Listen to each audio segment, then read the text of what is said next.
connu. À nous d'essayer d'en savoir plus et bien sûr de continuer à consommer les produits de la mer. Notre tour du monde du goût marin va nous mener à présent aux confins de la Méditerranée, vers des régions où sont nées les grandes religions.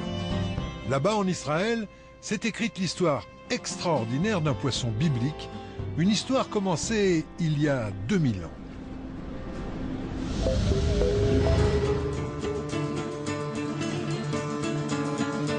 Jérusalem, vendredi matin.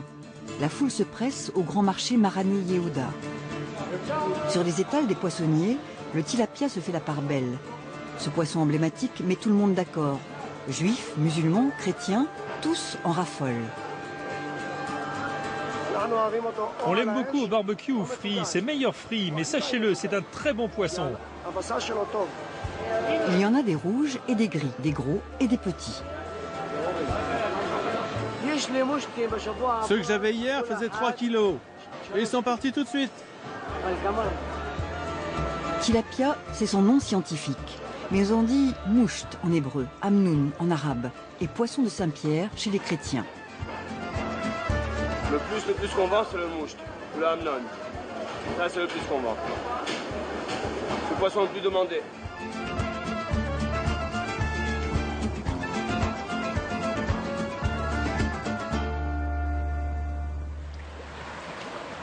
La Galilée, le lac de Tibériade au nord-est d'Israël. Seul réservoir d'eau du pays, ce lac est préservé comme un trésor national. Son importance est vitale.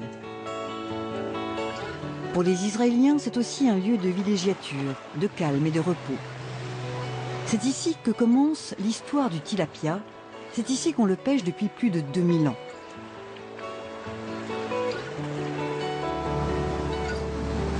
Ce lac, qu'on appelle aussi mer de Galilée, est le territoire de Menahem depuis plus de 50 ans.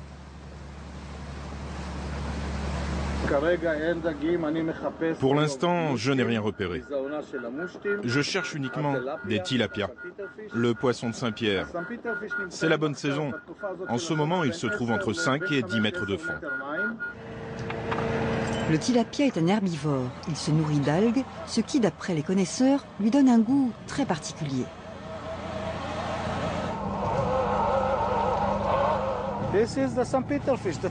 Le voici, le tilapia. C'est le poisson que vous recherchez.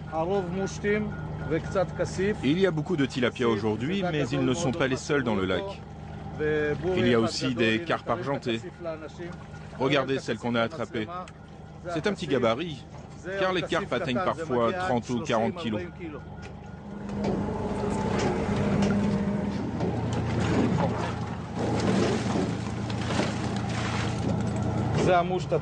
Et voici notre mouche, le poisson du lac de l'époque de Jésus.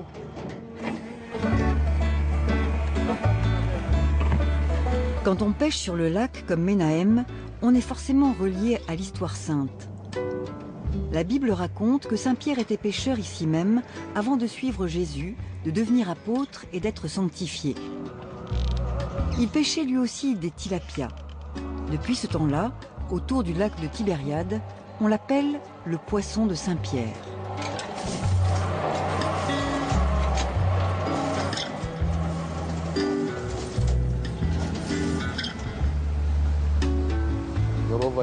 Nous sommes entourés de sites archéologiques ici.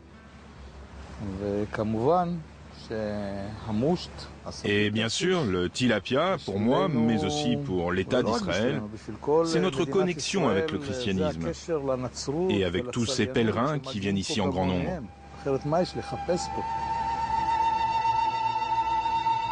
La Galilée, pour les chrétiens, c'est la Terre Sainte, là où Jésus aurait vécu, prêché et accompli ses plus célèbres miracles.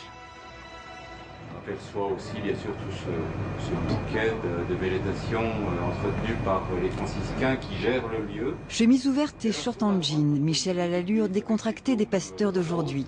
Depuis 25 ans, il accompagne des groupes de pèlerins français. Quand on est par exemple ici au milieu du lac sur un bateau et qu'on admire les rives, je dis souvent aux pèlerins, on peut voir ce que le Christ et les disciples voyaient. Les paysages n'ont pas changé fondamentalement, il n'y a pas de grands buildings. Tibériade même est à peine visible ici. Non, ça n'a certainement pas beaucoup changé. Pour moi, ce sont des paysages qui sont, comment dire, animés d'une vie supplémentaire. Enfin, il y a une âme supplémentaire. Tout un chacun ressent quelque chose quand même de particulier ici, effectivement.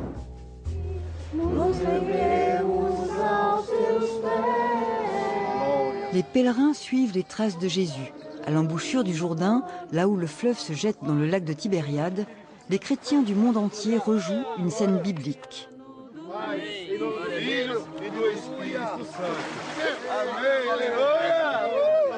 Pourquoi le Jourdain est si émouvant? Eh bien parce que, bien sûr, les chrétiens se souviennent que c'est dans le Jourdain que le Christ a été baptisé.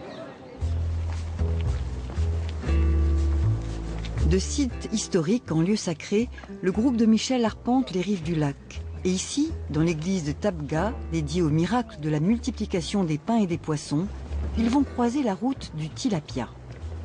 Prenant alors les 5 pains et les 2 poissons, il leva les yeux au ciel, bénit, rompit les pains et les donnait à ses disciples pour les leur servir. Il partagea aussi les 2 poissons entre tous. Tous mangèrent et furent rassasiés, et ceux qui avaient mangé les pains étaient 5000 hommes.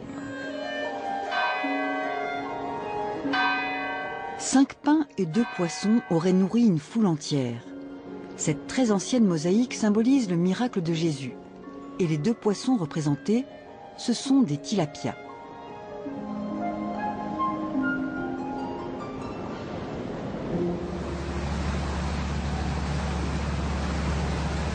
Pour Menahem, le tilapia a surtout une grande valeur marchande. Il n'est distribué que sur le marché local, rien n'est expédié à Jérusalem, rien n'est vendu aux pèlerins. Les gens du cru gardent le meilleur pour eux-mêmes.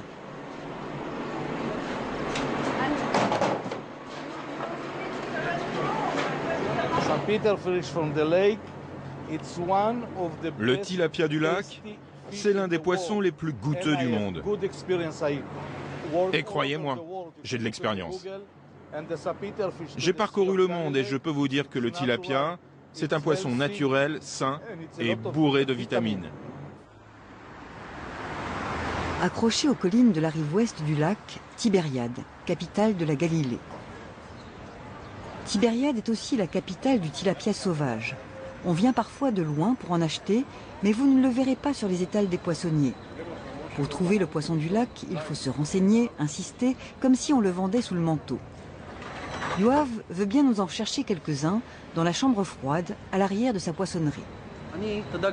Ce poisson, je ne peux pas l'exposer, car il y a ici du tilapia d'élevage qui est à 4 € le kilo, alors que celui-là est à 10 €.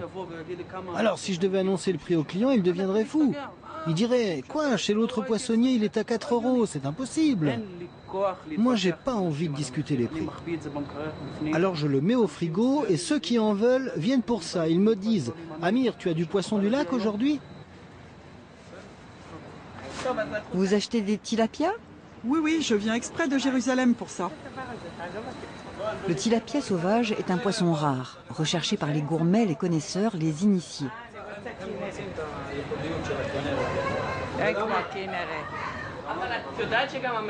Et vous, vous êtes prête à payer ce poisson-là plus cher que les autres? Bien sûr, car c'est meilleur au goût et c'est meilleur pour la santé.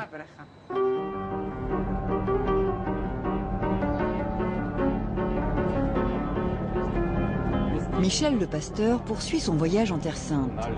Un itinéraire bien balisé et un rendez-vous incontournable. La pause déjeuner dans un restaurant du lac avec au menu le fameux poisson de Saint-Pierre. Un plat spécialement concocté pour les pèlerins.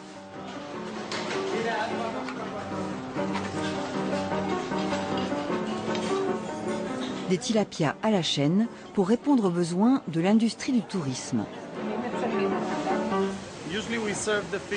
Je sers ce poisson avec une sauce à l'anis, à l'ail et au citron. C'est très typique. On ne peut pas le comparer au thon, ni au mérou, car il a une saveur douce et plutôt neutre. En fait, son goût va dépendre de l'accompagnement.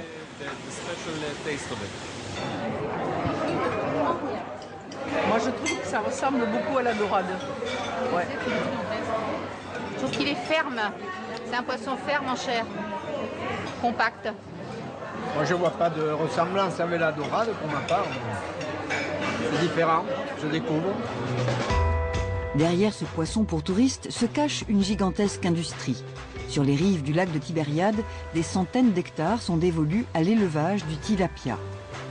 À l'origine de cet incroyable business, 2 apprentis sorciers qui n'ont pas hésité à inventer de nouvelles espèces du sur-mesure. Ça, c'est un tilapia qui a beaucoup de succès aujourd'hui. Il a une couleur rouge uniforme très attirante. Celui-là, c'est le type même de ce qui arrive sur le marché. Il fait 500 grammes. C'est lui qu'on vend le plus. Celui-ci, c'est pour la plage, quand on est en famille ou entre amis. On peut le manger à 3 ou 4 personnes. C'est très bon. Un poisson pour toute une famille. Celui-là, il est petit. Il grandit doucement, mais il peut vivre dans une eau 2 fois plus salée que l'eau de mer. Pionniers dans leur domaine, Dan et Eran ont croisé différentes familles de tilapia. Ils ont créé des créatures hybrides, très faciles à élever et adaptées aux besoins du marché. En fait, avec eux, tous les jours, se répète le miracle de la multiplication des poissons.